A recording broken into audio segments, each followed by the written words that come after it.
जब संभल में ही नहीं थे और उसके बावजूद भी उन पर एफआईआर दर्ज करना, ऐसा उदाहरण कभी किसी को मिला होगा देखने को, सुनने को? एक पुलिस ऑफिसर ये कह रहा हो कि नेता बनना छोड़ दो, नेताओं का सहारा लेना छोड़ दो, किसके लिए भाषा थी वो? और मैं ये कहना चाहता हूँ, हालांकि ये सब जानकारी आपके पास है, दुखद है कि नईम जैसे नौजवान की जान चली गई, बिलाल की जान गई है, रोमान की जान गई है, कैफ, अयान, और इसमें से कुछ कम उम्र के भी हैं। मुझे याद है जब मैं लखनऊ में प्रेस कर रहा था, उस समय जो जानकारी थी और जो जानकारी छिपाई जा रही थी, जब वहाँ पर लोकल स्तर से जानकारी हासिल हुई, तब मैंने कहा कि नईम की जान गई है और पुलिस की गोली से गई है। आप लोगों पे सब वीडियोस हैं, आप लोगों पे जगह जगह से वीडियोस मिले हैं, कवरेज है पूरा का पूरा कराया गया ये दंगा है। और किसने कराया? सरकार ने कराया, क्योंकि सरकार जो बेईमानी कर रही थी, सरकार जिसने वोट लूटा, सरकार ने जिसने मशीन पर ईवीएम की बटन बार बार पुलिस से दबाई, प्राइवेट ड्रेस में पुलिस लगाई, उस चुनाव में इनकी धांधली, इनकी चोरी न पकड़ी है, इसलिए जानबूझ करके संभल में घटना कराई है। और मैं पढ़ना चाहता हूं, संभल की शाही जामा मस्जिद के खिलाफ 19/11/2024 को सिविल जज चंदौसी संभल में एक याचिका डाली गई। कोर्ट ने दूसरे पक्ष की सुने बगैर उसी दिन 19/11/2024 को सर्वे के आदेश दे दिए। ताज्जुब तो इस बात का है कि ऑर्डर मिलने के बाद ही संभल के जिलाधिकारी, संभल के पुलिस अधीक्षक आदेश को पढ़े बगैर 2 घंटे बाद ही सर्वे के लिए पुलिस बल के साथ शाही जामा मस्जिद पहुंच गए। जामा मस्जिद की कमेटी, जनप्रतिनिधि, उलेमा इकराम, सभी अधिवक्ताओं ने सहयोग दिया। जिस समय पहली बार सर्वे हुआ है और कोर्ट के आदेश के बाद पूरा का पूरा सहयोग, जो भी वहां जिम्मेदार लोग थे, जो भी जिम्मेदार वहां पर मौके पे थे, सबने सहयोग किया।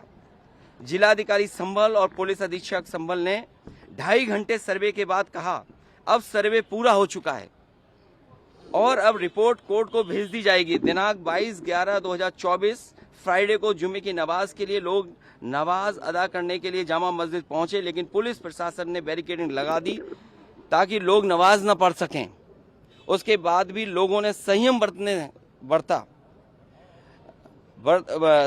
बरता, नमाज अदा की और किसी प्रकार का विरोध प्रदर्शन नहीं हुआ, किसी तरह की विरोध नहीं हुआ।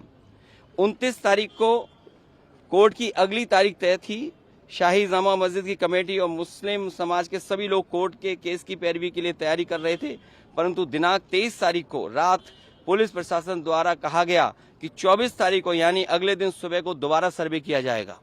आखिरकार पहले एक बार सर्वे हो गया। ये आदेश पुलिस प्रशासन को किसने दिया कि दोबारा सर्वे आपका होगा, जब पहले सर्वे में सब लोगों ने सहयोग मदद की, पूरा सर्वे हुआ, किसी को आपत्ति नहीं थी सर्वे पर, लेकिन जानबूझ करके आगे शाही जामा मस्जिद की कमेटी और अधिवक्ता ने कहा कि एक सर्वे तो मुकम्मल हो चुका है, अब दूसरे सर्वे की क्या आवश्यकता है। कोर्ट के आदेश का हमने पालन कर दिया, अगर दूसरा सर्वे करना है तो दोबारा आदेश करवाएं, कोर्ट के आदेश के बाद हम दोबारा सर्वे करा देंगे। लेकिन जिलाधिकारी संभल और पुलिस अधीक्षक संभल ने कोई सुनवाई नहीं की और तानाशाही दिखाते हुए और सुबह के वक्त से पहले शाही जामा मस्जिद आ गए। शाही जामा मस्जिद कमेटी और मुस्लिम समाज के लोगों ने फिर भी धैर्य रखा और दोबारा सर्वे के लिए अंदर ले गए। सर्वे के दौरान करीब 1.5 घंटा बाद जब जनता को सूचना मिली तो वो इकट्ठा होना शुरू हो गए। लोगों ने सर्वे का कारण जानना चाहा तो सर्कल ऑफिसर ने उनके साथ गाली गलौज की और लाठीचार्ज करवा दिया, बुरी तरह से जख्मी कर दिया। इसका विरोध करते हुए चंद लोगों ने पत्थर चलाए, जिसके बदले में पुलिस, सिपाही से लेकर अधिकारी तक ने अपने सरकारी और प्राइवेट हथियारों से गोलियां चलाई, जिसकी वीडियो रिकॉर्डिंग है, जिसके एवज में दर्जन लोग गोलियों से घायल हो गए। 5 मासूमों जो कि अपने घर से सामान लेने के लिए निकले थे, उनकी मृत्यु हो गई। संभल का माहौल बिगाड़ने में याचिका दायर करने वाले लोगों के साथ पुलिस और प्रशासन के लोग जिम्मेदार हैं। इनको निलंबित किया जाना चाहिए और हत्या का मुकदमा चलाया जाना चाहिए, जिससे कि लोगों को इंसाफ मिल सके और आने वाले समय में कोई इस प्रकार की संविधान के खिलाफ गैर कानूनी घटना को अंजाम न दे जा सके। और बीजेपी के लोग ये कह रहे हैं कि संभल को बांग्लादेश बनाना चाह रहे हैं। देखिए, अगर आप बीजेपी की बात मानोगे तो गड्ढे में गिरोगे, जाके बीजेपी की बात मानोगे तो खाई में गिरोगे। बीजेपी वालों से पूछिए, क्या चुनाव कराया था आपने उत्तर प्रदेश में? कोई ऐसा मुसलमान भाई नहीं था जिसको इन्होंने रोका ना हो। लाठी से, बंदूकों से गाली गलौज की इन्होंने। हम लोग लगातार कहते रहे और फिर बीजेपी के पास जवाब किया। जब चुनाव आयोग को शिकायत की गई तो चुनाव आयोग ने खाना पूर्ति कर करके कुछ अधिकारियों के खिलाफ कार्रवाई की। क्या ये बता सकते हैं क्यों कार्रवाई हुई थी उनके ऊपर? क्या वोट रोकने का अधिकार था? क्योंकि वोट लूटने पे चर्चा न हो। ये लोग लूटने वाले लोग हैं, इनके लिए लोग कोई मायने नहीं रखते, लोग मायने नहीं रखते। इन्होंने तंत्र से समर्थन लिया और तंत्र से ही अन्याय कर रहे हैं। उनका सीधा साधा फार्मूला है, पहले वो अन्याय करते हैं। अगर आप अन्याय का विरोध करोगे तो आप उन्हीं के अधिकारी आपके खिलाफ तमाम मुकदमे दर्ज करा देंगे। क्या जियाउल इस्लाम वहाँ थे? हमारे विधायक वहाँ थे, सांसद थे क्या वहाँ? जियाउर रहमान। कोई बता दे, वो बेंगलोर में थे, वो अपने कार्यक्रमों में थे, संभल में नहीं थे। और ये तो उत्तर प्रदेश के बारे में आपको नहीं पता। आप में से सब उत्तर प्रदेश के लोग हैं। अगर प्रेस के लोग भी सच दिखा दें तो उन पे भी कार्रवाई हो जाती है। और मैंने अपनी प्रेस कॉन्फ्रेंस में कहा था कि बीजेपी के नेता ने कपड़े उतार करके प्रेस को मारा था, पूरे कपड़े उतार दिए थे। क्या कार्रवाई हुई बताइए आप? क्या प्रेस के लोग सुरक्षित हैं यूपी में? और अपना चुनाव जो लूटा है उसको छिपाने के लिए इन्होंने, सरकार ने जानबूझ करके किया है। कुछ लोग तो ये कहते हैं कि साबरमती फिल्म देख करके उन्हें लगा कि उन्हें भी बड़ा नेता बनना है, इसलिए ये सब कुछ कराया गया है।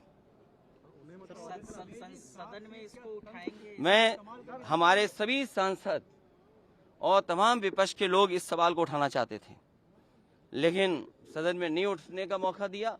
कल भी नहीं मिलेगा मौका। जब मिलेगा तब ये सवाल उठाया जाएगा और हमारा डेलीगेशन भी जाएगा, वहाँ के लोगों के दुख दर्द परेशानी। और फिर सरकार के हाथ में सब कुछ है। अज्ञात में नाम डाल दिए। मैं आपको याद दिलाना चाहता हूँ, कानपुर में जब दंगा हुआ था, अज्ञात में नाम लिख करके बड़े पैमाने पर पुलिस ने अन्याय किया था। पुलिस ने लूटा था पैसा और पुलिस अधिकारी को उन्हें हटाना पड़ा था। और यही आरोप था उन पर कि उन्होंने पैसा ज्यादा लूट लिया। अब बोल दिया, इसके बाद क्या बोलेंगे? लोगों ने वोट नहीं डाला, तंत्र से ही उन्होंने वोट डाल दिया और तंत्र से ही रिकॉर्ड बना करके जीत हासिल कर ली। आज आप लोग इस मामले को लेकर आदित्यनाथ जी की तरफ इशारा है आपका? साबरमती सरकार करा रही है। और आपको बहराइच का नहीं पता, उन्हीं के विधायक ने बीजेपी के अपने कैडर के ऊपर एफआईआर लगाई। और एफआईआर में देखिए धाराएं क्या लगी हैं। जब बीजेपी का विधायक कह रहा है, बीजेपी के कार्यकर्ता नेताओं पे आरोप लगा रहा, और बाकायदा पीस कमेटियां बनती हैं, बाकायदा चीजें बातचीत से हल होती हैं। क्या जिलाधिकारी कप्तान ने कोई बातचीत की? जब उसका पक्ष तैयार था सर्वे के लिए, सर्वे आप कर लीजिए, आप रिपोर्ट लगा दीजिए। आप किसी की बात ही नहीं सुनना चाहते हैं कोर्ट में, आप अपनी मनमानी करना चाहते हैं। तो आखिरकार कौन निर्देश दे रहा है मनमानी के लिए? आखिरकार कहाँ ऐसी ताकत है जिसके आगे सब झुक रहे हैं और अन्याय कर रहे हैं? ये लगातार अन्याय उत्तर प्रदेश में हो रहा है। ये इसलिए हो रहा है क्योंकि अपनी नाकामी छिपाना चाहते हैं और सबसे ज्यादा कमजोर जो लोग हैं उनकी तरफ ही जाना चाहते हैं। धन्यवाद। इसी तो उन पे एफआईआर दर्ज क्यों हो गई या उनका नाम क्यों डाल दिया गया?